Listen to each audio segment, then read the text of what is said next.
Ako nga pala si Alfredo Salazar at dalawa ang aking minahal. Para akong nasa gitna ng dalawang kalye. Hindi ko alam kung saan ako dadaan. Hindi ko alam kung ano ang pipiliin ko. 4 na taon na kaming engaged ni Esperanza. Hindi ko inakalang manlalamig ako sa kanya. Hanggang sa dumating si Julia sa buhay ko. At dumating sa puntong kailangan kong pumili sa kanilang dalawa. Isang araw, nag-uusap ang aking papa na si Don Julian Salazar at ang aking kapatid na si Carmen sa aming hardin.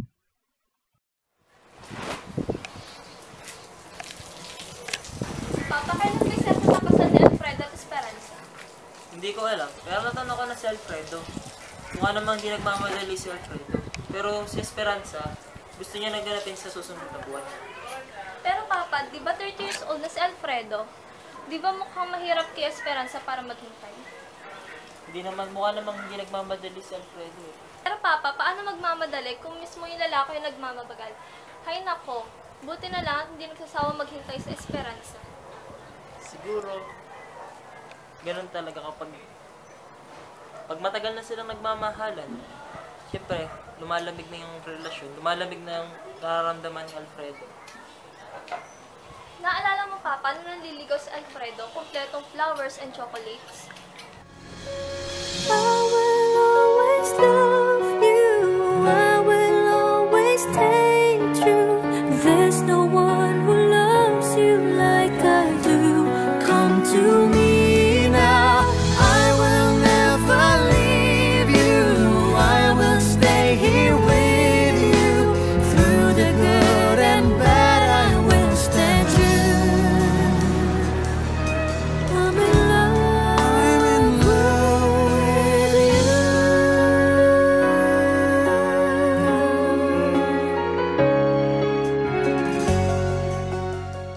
Ang cute nila noon Papa, no? Napakakulit na Alfredo. Hindi niya talaga tinitigilan sa Esperanza hanggat hindi niya ito napapasagot. Naalala ko nga noon, madalas akong kinukulit ni Alfredo kung paano manligaw.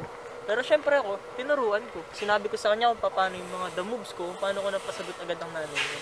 Susumbong kita kay Mama. Hahaha, lagot ka. Huwag naman, alam mo naman may sadista nanay mo. Sige Papa, hindi kita isusumbong pero dagdagan mo na lang yung allowance ko. Deal? Deal! Ako'y sa'yo magpakailanman. Pag-ibig ko sa'yo'y paglalaban.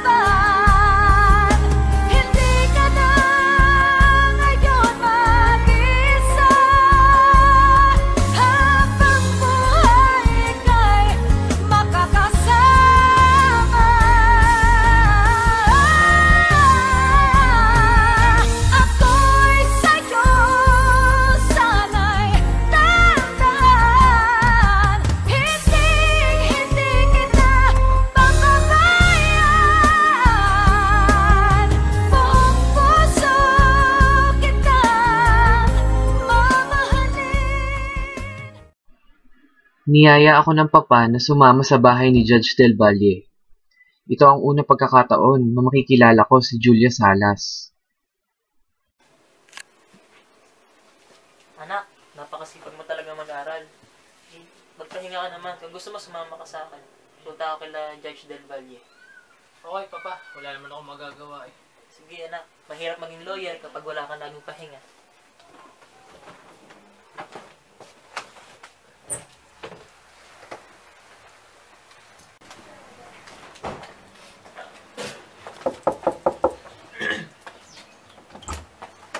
Magandang hapon, Iha. Ako si Don Julian Salazar. At ito ang aking anak, si Alfredo. Inaasahan kami ni Judge Del Valle. Nandyan ba siya? Andito po si Judge Del Valle. Pasok po kayo. Kumusta ka na, Judge Del Valle? Ayos naman. Ito na ba ang anak mo si Alfredo? Na abogado? Oo, siya na yun. Opo, si Alfredo. Nice to meet you po, sir. Magandang hapon, sir. Julia, ikuha mo naman ang mainom at makakain itong mga bisita natin. Gusto niyo po ba ng juice at tinapay? Opo, kahit na. Kamusta naman ang pagiging abogado mo, Iyo, sa Manila? Yung mga nawa ka na pong mabibigat na kaso at naipasa ko naman po. Talagang magaling pala yung iyong Talagang magaling yan. Sub-sub sa aral yan eh. Maiwan ko po muna kayo, Judge at Papa. Magpapahangin lang po ako sa labas para po mapag-usapan nyo na po yung dapat yung mapag-usapan. O, sige, salamat iho.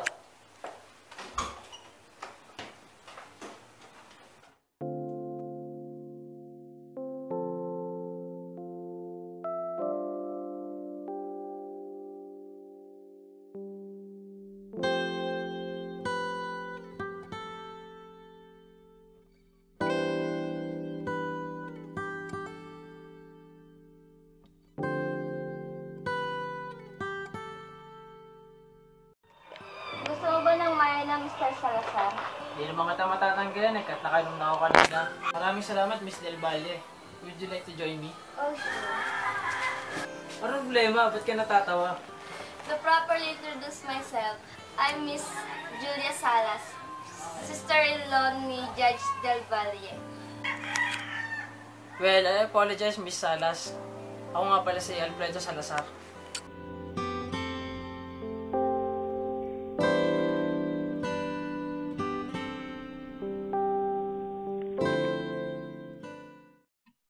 Nabighani ako sa kagandahan ni Julia Salas.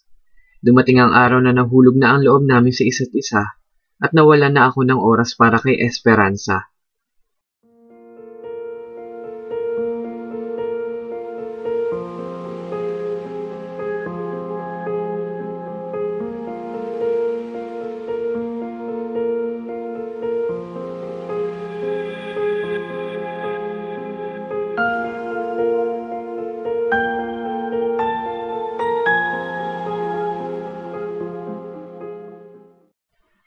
Muli akong isinasama ni Papa sa bahay ni Judge Del Valle dahil may mahalaga silang pag-uusapan.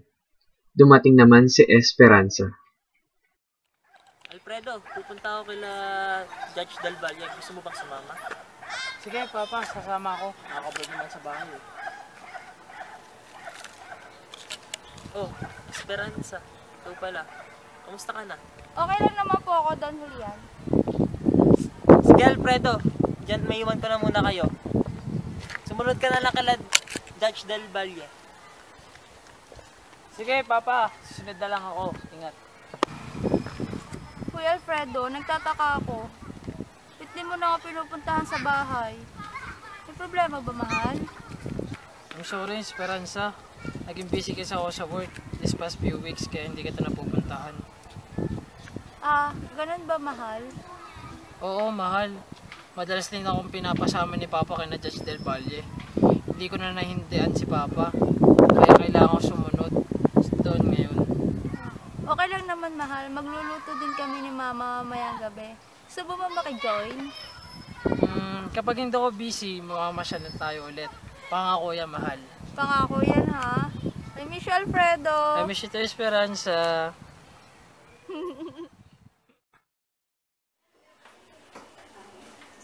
Magtinapay po muna. Salamat iho. Oh, ito ang alak para sa inyo. Pero hindi kayo pwedeng uminom, Alfredo at Julia. Mga bata pa kayo. Dito, Adela, nasa edad naman po kami. Tsaka tubig naman po yung iniinom ni Julia. Teka, cheers muna tayo. Cheers! Cheers! By the way, Judge Del Valle, naalala mo ba yung mga coconut plantation at saka yung mga beach house ko sa Tanda? Yung lagi mo kinukwento. Sige, tatanggapin ko na ang invitation mo. Basta sisiguraduhin mo mag-enjoy yung family ko. Siyempre naman. Julia, maganda doon. Panigurado mag-enjoy tayong dalawa doon. I mean, yung pamilya mo pala. Asahan ka na, Alfredo. Pero dapat ikaw maging tour guide ko dun, ha? Oo naman, bakit hindi?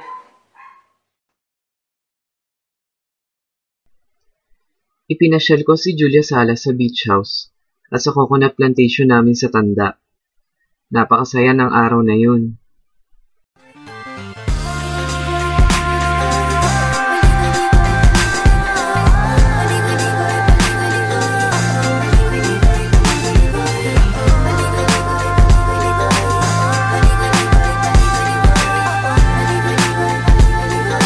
Ligoy-ligoy pa naman.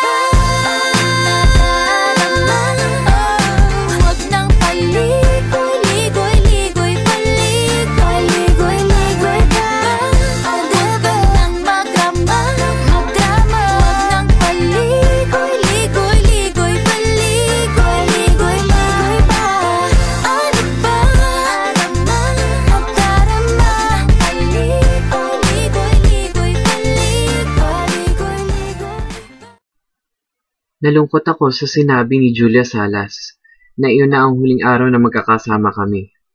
Naguguluhan ako sa kanya dahil parang may itinatago siya sa akin.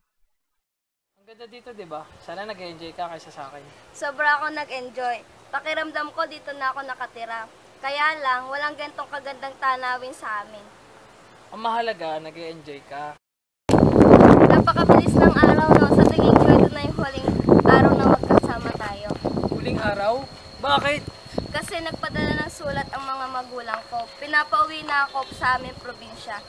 Gusto nila doon ako mag-spend ng Holy Week kasama sila. Pwede ba kita mayahatid para makapagpaalam?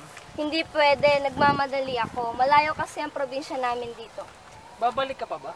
Hindi ko alam, Alfredo. Babalik na ako sa dati kong buhay. Hindi ko may papangakong babalik pa ako. Pwede bang huwag ka nang umalis, Julia? Julia at Alfredo!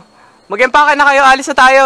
Honestly, I'm yours.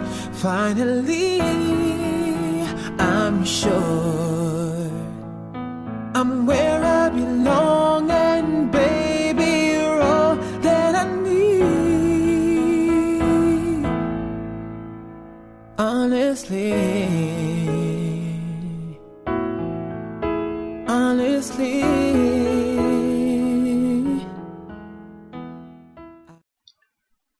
Nagsinungaling pala sa akin si Julia Salas na aalis na siya.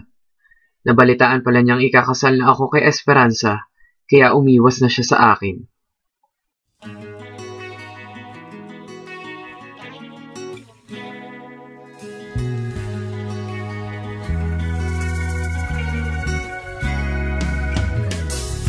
Hindi ko alam bakit nagkaganito.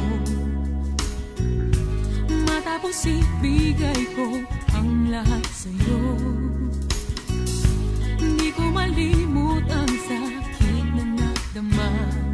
Ngunit kahit anong pilit na limutin, bakit tila di kayang gawin? Ano ka na, Esperanza? Susunod na lang ako. Sige, Alfredo.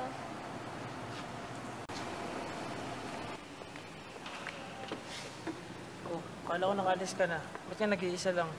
Susunod ang kapatid ko dito sa simbahan. Pinauna lang nila ako.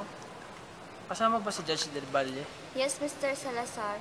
Gusto nga pala kita i-congratulate. Para saan? Para sa darating mong kasal. Paano mo nalaman tungkol dun? Nalaman ko na ikwento sa akin ng mga bisita ni Mr. Del Valle noong isang araw. Ah, ganun ba, Julia? Pwede ba ako makahingi ng pabor sa'yo? Oo naman, basta makakaya ko. Basta para sa kaibigan ko. Ano ba yun? Kaibigan? Oo, bakit? Magkaibigan tayo, di ba, Mr. Salazar? Inaasahan ko kasi na masigit pa tayo sa magkaibigan. Para sa Mr. Salazar, ikakasal ka na. Nakalimutan mo na ba? So, ano ba itong hinihingi mong pabor? Pwede ka bang dumalo sa kasal ko? Matutuwa ako nun, as a friend. I'll try, Mr. Salazar, as a friend. Goodbye. Ikaw pa rin ang hinahanap ng puso. Ikaw pa rin ang siyang laman ng isip ko. Hanggang karagdagan, ngunit ang sigaw ng damdamin iba.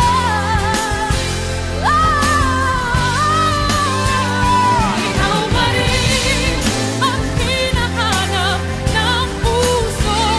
Ikaw pa rin ang laman ng isip ko. Hanggang karagdagan, ngunit ang sigaw ng damdamin iba.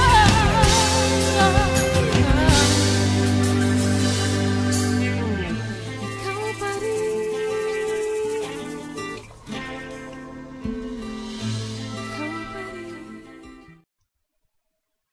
Ang lahat ng lihim, kahit pa itago mo ito sa pinakailaliman ng lupa, ay nabubunyag pa rin. Nabunyag ito nang magbigay ako ng opinyon sa ikinuwento ni Esperanza sa akin.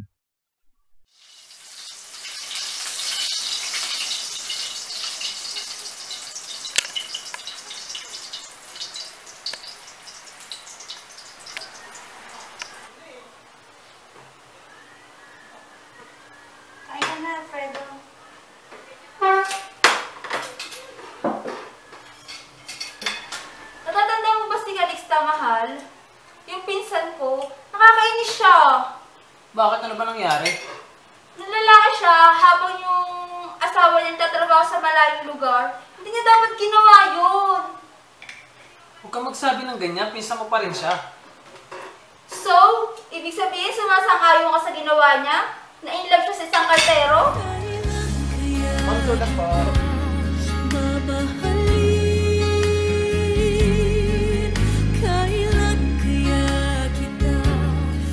Sa akin naman, paniguradong may rason siya. Kung bakit niya nagawa yun, maaaring sa katagalan ng Tonyo, na-inlove siya doon sa karterong yun. Nakalimutan mo ba kasal na sila? Kasal na sila, Alfredo! Hindi ko akala magiging ganyan ang opinion mo. Patas lang ang nangyari. Iniwan siya, kaya siya naghanap ng iba. Sandali lang. Ba't ka ba nagagalit? Hindi kita maintindihan. Kaya ba nagbabago ka na sa akin?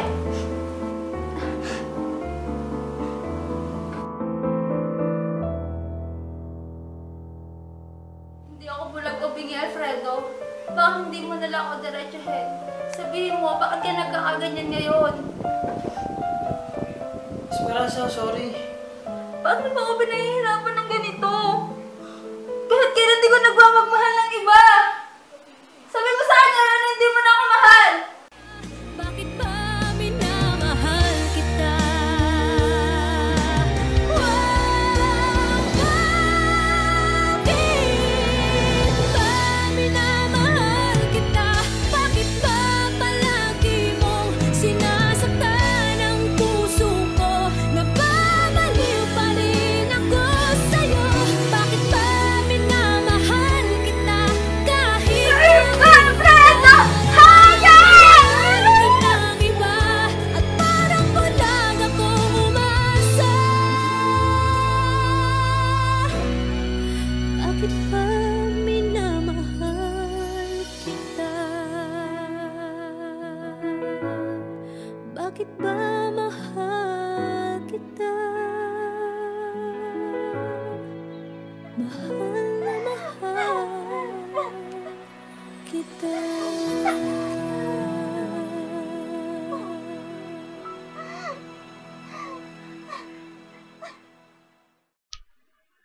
Binigyan ako ng payo ng kaibigan kong si Enrico. Kailangan kong gumawa ng tamang desisyon.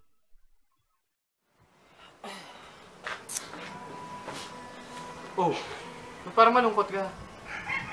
Nagugulan na ako. Hindi ko na alam. Bakit? Nag-away ba kayo ni Esperanza? Oo, pero hindi lang yun. Si Julia Salas ba? Nakita ko na kayo magkasama dati eh. At saka, parang nakita na rin kayo ng ibang mga tao. Parang ako nasa gitna ng 200. Hindi ko alam kung saan ako dadaan. Hindi ko alam kung sino pipiliin ko sa dalawa. Ano bang nasa puso mo, Alfredo? Buong buhay ko, kilala ko na sa Esperanza. Siya na ang puso't kaluluwa ko. Nagmamahalan kaming dalawa. Pero si Julia nawawalang bahagi ng buhay ko. She completes me. Hindi ko na alam ang gagawin ko, Enrico. Isa lang kailangan mong piliin, Alfredo. Kailangan mo magdesisyon. Tandaan mo, choices are necessary in life. It makes us stronger and better.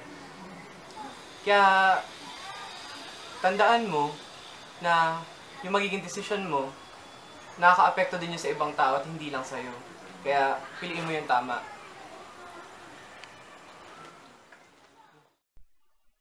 Nalaman ni Esperanza na si Julia Salas ang itinatago kong lihim. Nagkaharap sina Esperanza at Julia Salas. Excuse me, ikaw ba si Julia Salas? Ako nga pala si Esperanza, ang fiancé ni Alfredo. Sandali lang, huwag kang bastos, nag-uusap pa tayo. Ano bang kailangan natin pag-usapan? Sabi mo sa akin na mamagitan sa inyo ng fiancé ko. Anong ibig mong sabihin? Alam mo ang sinasabi ko, huwag ka na magkunwaring wala kang alam. Walang namamagitan sa amin ng fiancé mo. Huwag mo akong gawin tanga, Julia. Gusto ko lang malaman ng totoo. Nagsasabi ako ng totoo, wala kami relasyon ng fiancé mo. Yan ba ang gusto mong marinig? Kaya ano? Iniwasan ko siya nung malaman ko yung kakasal na kayo. Iniisip ko na wala namamagitan sa inyo, Julia. Pero sinasabi ng puso ko, meron. Sasaktan ako, Julia. Dahil mahal na mahal ko si Alfredo, nangangamba ako na baka mawala na lang siya sa akin bigla. Mahal na mahal ko siya, Julia. Aaminin ko, Esperanza. Natutunan ko na siyang mahalin.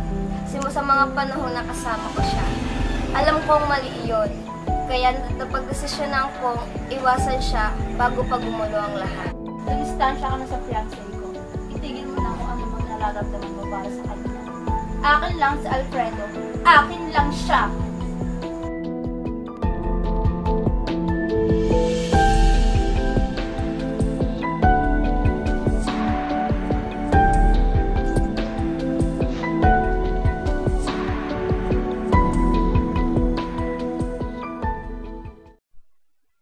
Pinili ko si Esperanza dahil siya pa rin ang pinakamatimbang sa puso ko.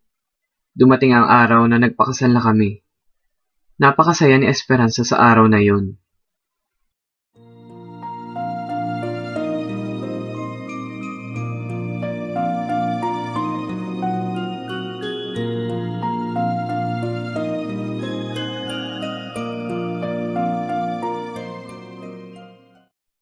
Makalipas ang 8 taon, nagkaroon kami ng business trip sa Calle Luz.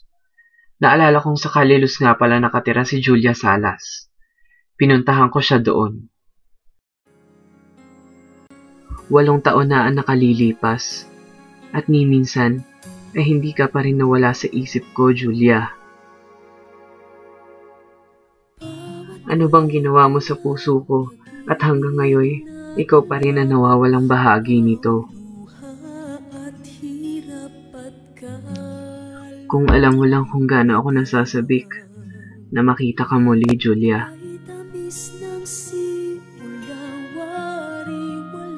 Maaari pa ba tayong magsimula ulit? Handa na akong iwan ang lahat para sa'yo. Julia, Alfredo? Ikaw na ba yan? Pasok ka. Eto, mainom mo, Mr. Salazar. di ka pa rin nagbabago tulad ng dati. Kahit ang napakatagal na natin hindi nagkikita. Kamusta naman ang pagiging full-fledged lawyer mo? Ito, magiging hectic ang schedule. Kagaya pa rin ng dati. Ang asawa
Youth.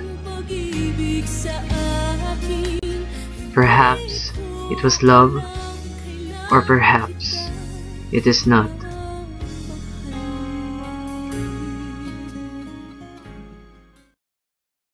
Dali. Focus. Tingin.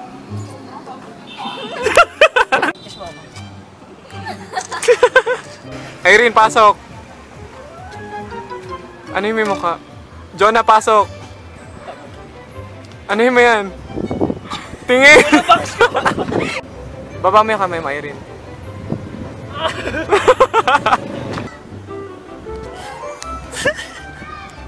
Excuse me, ikaw ba si Miss Julia Salas? Ako nga pala si Esperanza, fiancé ni Alfredo. Sandali lang, nag-uusap pa tayo, huwag kang bastos. Ano bang kailangan natin? Huwag mo akong gawin tanga, Julia. Gusto ko lang Nilangaw. Natatakot ako na baka mawala na lang siya bigla. Iniisip ko na wala na mamagitan sa inyo, Julia. Pero sinasabi ng puso ko, meron! Nasasaktan ako! Tapon mo, tapon. Kasi. Diyan. Mukha namang hindi nagmamadali sa atin. Pero papa, Pero si... Ang cute nila ng papa, no? Napakakulit ni Alfredo. Hindi talaga niya tinitigilan si Esperanza. Napakakulit ni Alfredo. Hindi talaga niya tinitigilan sa Esperanza hanggat hindi niya ito sinasabi. Naalala ko nga noon, madalas akong kinukulit ni Alfredo. Bakit? Maganda dun, Julia. Sigurado mag-enjoy tayo.